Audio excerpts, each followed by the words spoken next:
guys, this is Robert Baran again from the Healthy and Fit Lifestyle, and I think this is our fourth episode. And in this episode, we're going to be answering one of the questions that came up from the comments section on our first video, and it's from Bing Bing the dog. Okay, and she wants to know more about macronutrients. Macronutrients, and I think Bing Bing wants to gain muscle and lose the fat. And he's asking, what proportions of macronutrients do I suggest to increase your muscle size and lose the fat? Okay, that's a good question. But first, we have to understand the basics of discussing macronutrients, because a lot of our watchers are maybe just getting into the fitness, healthy and fitness lifestyle. And of course, I don't want everybody to be lost in the discussion. Okay, so first we're going to discuss the most common word that's always associated with macronutrients or eating the right stuff, because macronutrients is about eating, it's about food. First word that you'll encounter is the word calorie. Calorie always is thrown around. What is calorie? Calorie is a unit of heat which can raise 1 gram of water to 1 degree Celsius. So it's a unit of heat. It means basically it's the amount of heat that certain foods can produce. Okay, so are you saying that if a food is cold, it doesn't have any calories? No, not exactly. It's like saying a glass of gasoline is going to burn your hand when you dip your hand into it. It's not going to burn your hand. But that glass of gasoline can burn up to as much as 3,000 degrees Fahrenheit. Same with an ice cream. If you touch it, it's cold. But if you consume it, your body can use it as fuel and can actually burn it and produce calories as much as 600 calories. Okay, so basically, calories is a unit of heat which can raise 1 gram of water to 1 degree Celsius. And everything that we eat in abundance has calories, and that's where macronutrients come in. Everything that we eat in abundance, like carbohydrates, proteins, and fat. Everything else will be considered as micronutrients. That will be your vitamins and minerals. We cannot eat in abundance of those. Okay? So macronutrients basically is foods that we eat in abundance. And one of them, most common, is carbohydrates. Carbohydrates, and for every gram of carbohydrates, if you get a gram of carbohydrates, which is not a lot, that's 4 calories for every gram of carbohydrates. Okay? So what does that mean? Well, if you get like 100 grams, you get 400 calories of carbohydrates. What is carbohydrates to start with? Carbohydrates is your energy-giving food. It's your rice, it's your pasta, it's your bread, it's your sugars. Sugars are your soda, your cake. Also, in that same category, you have your fruits, you have your vegetables. These are all carbohydrates, and people are asking, scratching their head, how come people always say if I eat too much rice, it's going to make me fat, so you better switch to brown rice. Or if you're eating too much bread, you better switch to a whole wheat bread. Okay, white bread and wheat bread, white rice and brown rice, they're all the same. They're all carbohydrates. Now, the main reason we prefer one type of carbohydrates than the other is because of what we call the glycemic index. It's the ability of our body to convert these foods into available energy. Okay?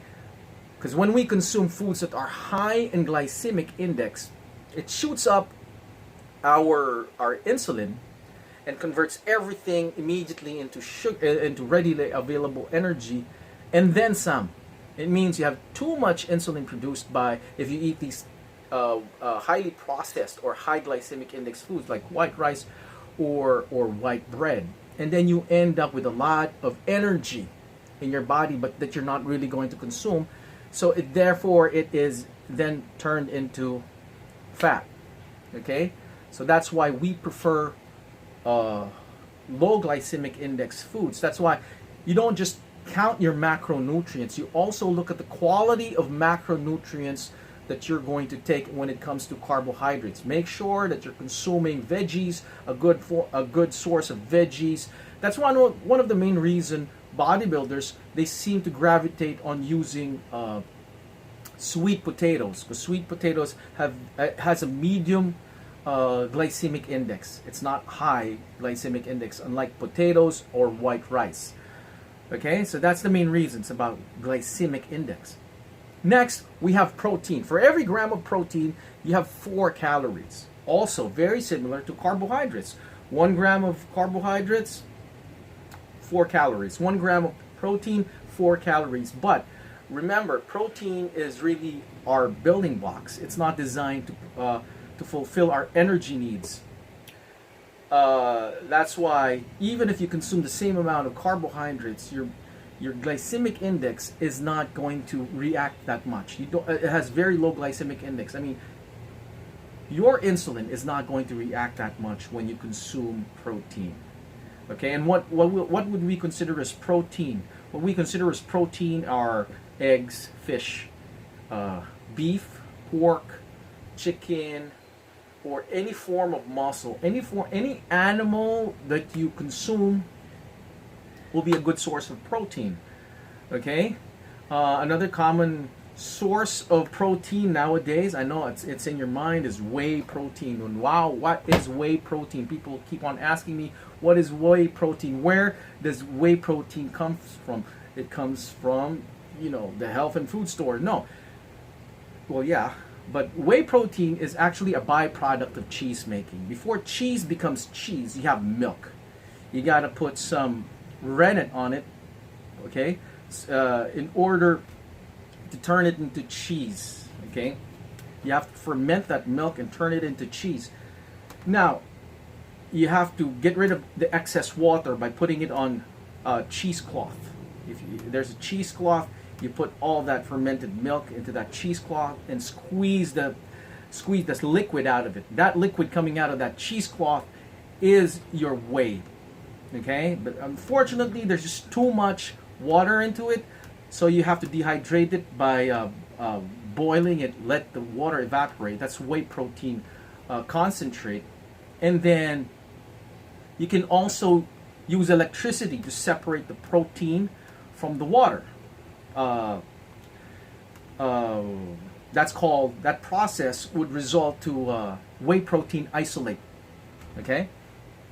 So that's how whey protein comes from. And again, that's 4 calories per gram, and it doesn't have a lot of it doesn't affect our insulin so much, protein, unless of course you have a lot of sweeteners in your whey protein. It does not increase your insulin as much as carbohydrates would do. And then we have fat. Okay, fat. For every gram of fat, it has 9 calories. Okay, 9 calories per gram of fat. So yes, fat really has a lot of calories. And basically there are 2 types of fat. There's the good fat and the bad fat. The bad fat, first of all, is the saturated fat. Okay, saturated fat is the animal fat, the fat in the pork, the fat in the beef, the fat in the chicken skin. Every source of fat from animal would be your saturated fat, even the butter in the milk. We call it saturated because of the word saturated. Okay, the carbon molecules in this fat is so dense. That's why it's called saturated. And then you also have the good kind of fat, which is the polyunsaturated and the monounsaturated. Okay, so basically these are the fats. They give us energy. They're very high sources of energy. Whether it's good fat or bad fat, okay, this is a long-winded discussion about fat. We can break it down much further, because I want to get to a point here where Bing Bing the dog wants to ask, what ratio of macronutrients would I suggest in order to gain the muscle and lose the fat? Okay, let's break it down. When I did competitive bodybuilding back in the day, I've always followed the ratio of 60, 30, and 10. Meaning 60% of my diet will come from very good sources of carbohydrates, and then 30% will be coming from very good sources of proteins, and then 10% will be from fat. You always need fat. People always say you have to get rid of fat. Actually, right now I've increased the fat ratio because apparently you need more fat than just 10%. Well, if you're a competitive bodybuilder, that's what you're going to do. And what this does, this is the ratio. This has been the golden standard for most bodybuilders, is 60-30-10. You don't need, actually 30% of protein is a lot of protein for your body. It's already a lot. The reason for this ratio is you want to have the energy to work out and the protein to repair whatever it is that needs to be repaired. The real secret is not on the ratio. In order to get big, the reason I follow this program is because the real ratio, the real secret is on the frequency of eating. If you do this proportion every 3 hours, because this is what we do, we ate every 3 hours. Now, what is the reason behind this? Okay, the reason behind this is every time you eat your meal with carbohydrates, with protein and fat, you boost your insulin.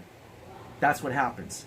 And insulin is one of the most anabolic hormone in the body. Anabolic meaning it makes you grow. And you're doing it every 3 hours. Now, the downside of that, since you're boosting your insulin every 3 hours, you're also slowing down your fat burn. That's why we try to minimize the fat as low as 10%. And that's also the main reason bodybuilders would always prescribe, or gyms, like most gyms, would always prescribe a lot of cardio. Because this type of eating will slow down your metabolism, will slow down your fat burn, but then again will give you enough energy to do your cardio. Okay? So you build muscle because you keep releasing insulin every 3 hours. But the downside is you slow down the fat burn.